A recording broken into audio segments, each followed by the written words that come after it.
সকাল সকাল ঘুগনি মুড়ি, আনারস, রাধাবল্লভী, চরম খাওয়া দাওয়া, কথা কম। ঘুম থেকে উঠে দেখি আজকের আবহাওয়াটা একদম দারুণ। এমন আবহাওয়া দেখে আর দেরি করলাম না, ঝটপট গোসল করে নিলাম। তারপর তাড়াতাড়ি ড্রেস পরে একদম রেডি হয়ে নিলাম। আর দেরি না করে ছাদ থেকে নিচে নেমে গেলাম সকালে নাস্তা খাওয়ার উদ্দেশ্যে।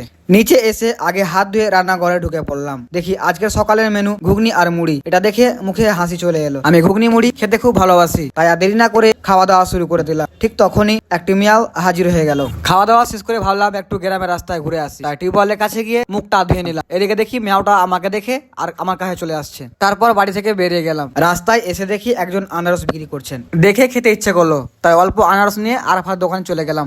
আরাফাতের দোকান এসে দেখি হাসি বসে আছে, তাই সবাই মিলে একসঙ্গে খেয়ে নিলাম। ঠিক তখনই আসারুল এবং রাহুলের সঙ্গে দেখা হয়ে গেল। ওরা বললে কিছু খেতে যাবে, তখন আমি বললাম চল রাধাবল্লভী খেয়ে আসি। তাই দেরি না করে রাধাবল্লভী খাওয়ার উদ্দেশ্যে বেরিয়ে পড়লাম। আমরা পৌঁছে গেলাম ঔরঙ্গাবাদ বাজারে দেবারতী রেস্টুরেন্টে। এই জায়গাটি রাধাবল্লভী এবং মোগলাইয়ের জন্য বেশ পরিচিত, তাই দেরি না করে অর্ডার দিয়ে দিলাম। আমরা কোনো সময় খাই তো এখানে আসছি, বেশ ভালো খাবার পাওয়া যায় এখানে। রাধাবল্লভী আমাদের সামনে, আর অপেক্ষা না করে খাওয়া শুরু করে দিলাম। প্রথম কামড়ে বুঝে গেলাম স্বাদটা সত্যি দারুণ। আর বন্ধুদের সঙ্গে গল্প করছিলাম, বেশ দারুণ লাগছিল এই জায়গাটা। রাধাবল্লভী খাওয়া শেষ করে দোকানের দিকে রওনা হলাম। দোকানে পৌঁছতে দিনের প্রথম কাজ শুরু। যেমন হোক দোকানটা আগে পরিষ্কার করতেই হবে, তাই দেরি না করে ঝটপট পরিষ্কারের কাজে লেগে পড়লাম। কাজ শেষ করতেই একজনের ফোন চলে এলো। দুই একটা গল্প করতেই সময়টা কেটে গেল। তারপর একটু পানি খেয়ে ইনস্টাগ্রামে রিল দেখতে লাগলাম। ঠিক আছে, আমি আমার কাজে ব্যস্ত থাকি। দেখা হবে আবার নতুন কোনো মিনি ব্লগে। আর এরকম যদি মিনি ব্লগ দেখতে চান আমার পেজটা ফলো করে রাখুন। কথা কম।